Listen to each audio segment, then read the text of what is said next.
Welcome back. The doctor is in. Today I'll be talking again about writing for BattleTech. However, today, instead of talking about writing for a source book or for a PDF product, I'm going to be talking about fiction writing. BattleTech has a very long history of novels beginning in the 1980s. The Decision at Thunder Rift, Sword and Dagger, Mike Stackpole's Warrior Trilogy, the Blood of Kerensky Trilogy, When the Clans Invaded.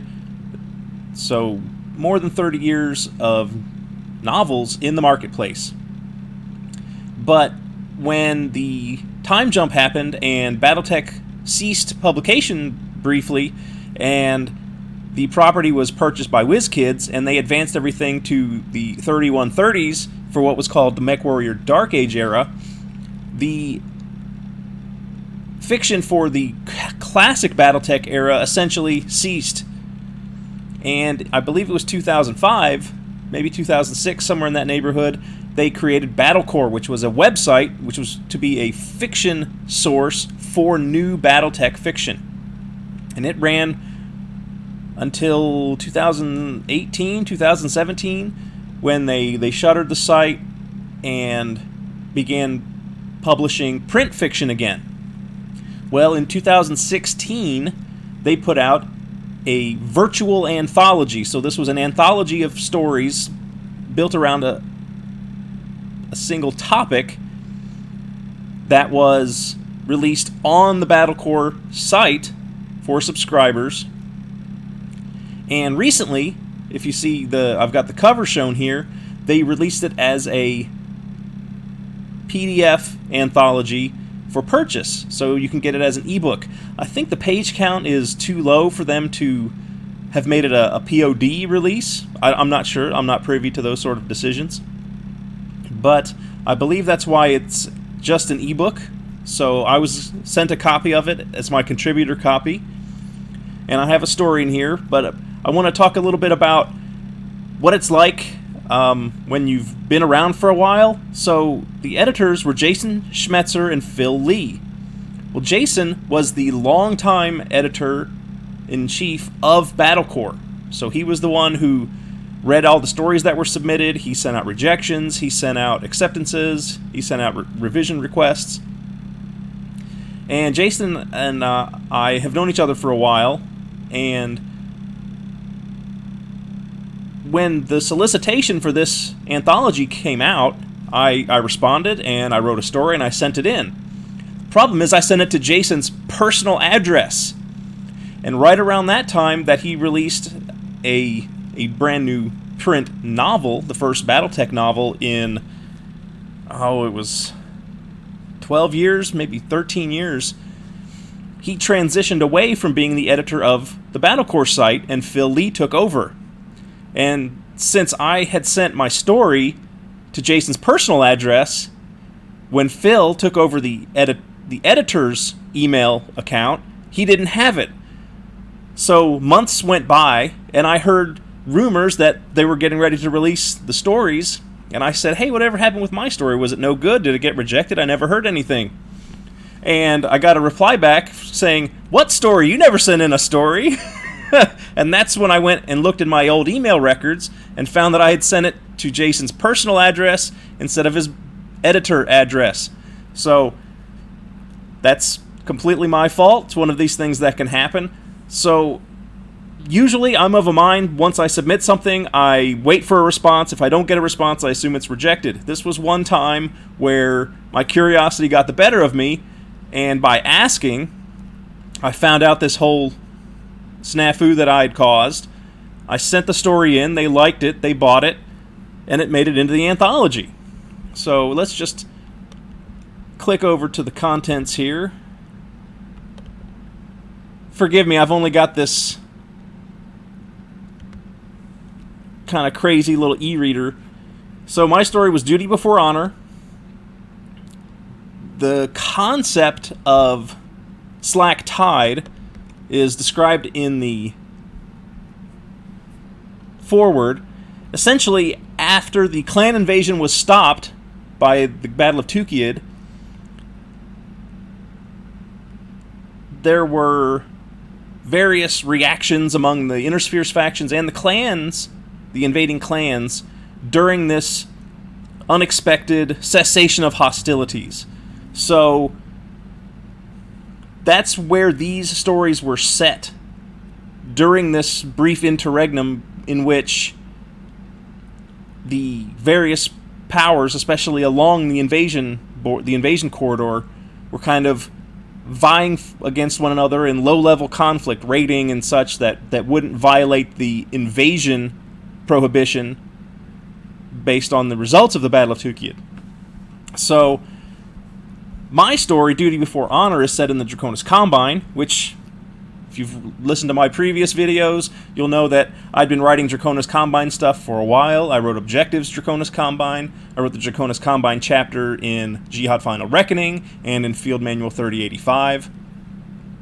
So here, I actually was able to write a piece of short fiction, a short story. And you see by the date, 12 August 3053, the clan invasion ended, I believe, 3052. So this is roughly a year after that. And I wanted to highlight the considerable losses, not just to men, but also to materiel, as a result of the clan invasion, because the Draconis Combine was hit particularly hard, and they lost a lot of personnel, they lost a lot of equipment. So the basis of my story is that new academy graduates were not necessarily assigned battle mechs because there was a shortage of battle mechs. And what I've done in this story is taken graduates of the Sunjiang cadre, the Sunjiang Mech Warrior Academy, which is the premier academy in the Draconis Combine, and I took these cream of the crop mech warrior cadets, and instead of putting them in battle mechs because there weren't any, or there weren't sufficient available, they were assigned as tank crews. And in the Draconis Combine, mech warriors hold a special status, a higher social standing. Vehicle crews and infantry are considered expendable. They're considered lesser forces. They're not even considered supporting forces. So by taking these top-tier mech warrior cadets and shoving them into tanks as tank crew, I've damaged their honor.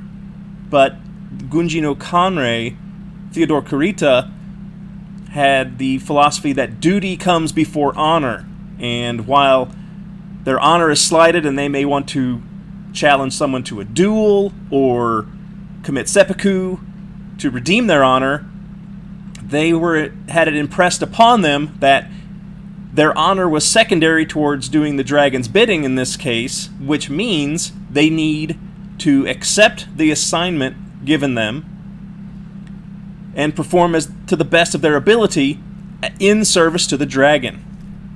So, to me, I thought that was a very good story concept. As always with short fiction, or any fiction, your mileage might vary. I run them through training, where they are exposed to a domineering commander who has no patience for lesser forces. Even though they are Sunjiang graduates, he is contemptuous. He does not respect them. He degrades them. He punishes them harshly for the slightest of infractions. And when a raid by Clan Novacat shows up to their deployment location, they are sent into the fray. And the commander wants nothing to do with them because they're lesser forces and they don't have a place in battle with real warriors, in battle mechs. So it's up to these tank crewmen who would be mech warriors to demonstrate, not just to their commander but also to themselves, that they can put duty before honor and they can make the ultimate sacrifice when called upon, just as any mech warrior or respectable warrior would do. I won't read the whole story. because if you want to read the story, I suggest go to Amazon. You can get the book there.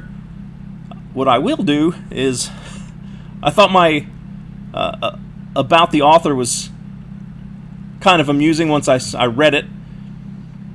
So I think they had us write this for the print version. I don't remember writing this for the Battlecore release. It's down here at the bottom of the screen. I'll read it out.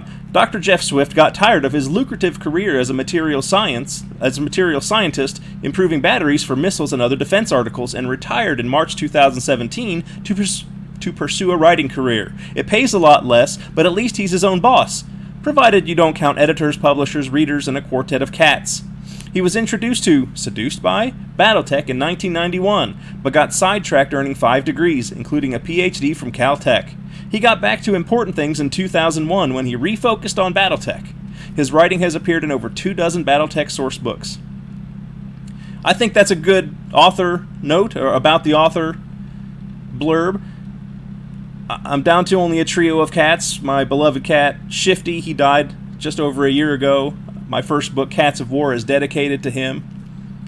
I've been playing BattleTech since 1991, so we're coming up on 30 years. I've been writing for 11 years. I've been playing off and on. I was in a play tester, a fact checker. I've been involved with BattleTech to some degree for more than half of my life. About 2/3 of my life, which is kind of a remarkable thing if you really think about it. But I just wanted to give you a little bit of idea of a pitfall I fell into trying to get this story published, and a little bit of my mindset trying to build a story. When you're writing for BattleTech, you got to have battles. That's the whole thing. You don't want to do too much with conversations in dark rooms. You want to have giant machines crashing into each other, firing lasers and missiles at each other on the battlefield. That's kind of the milieu of BattleTech. If you try to go too cerebral or too artsy with it, you'll end up getting your story rejected. So keep that in mind. You want to have character development, but you have to have a lot of focus on the combat aspects of your story. And they can't just be gratuitous. They actually have to serve the plot in some fashion. So keep that in mind if you ever want to try to submit a story. And before we leave, I'm just going to remind you that my newest book, Cats of War 2, is out. It's on Amazon exclusively. You can get it in print. You can get it for Kindle. If you have Kindle Unlimited, it's free to read. 4 all original tales of military fantasy and military science fiction. I've been writing for BattleTech for a long time, so I know military science fiction pretty well. I hope you'll give it a look. If you do, please let me know what you think. Maybe leave a review on Amazon, especially a good one. I won't argue with that.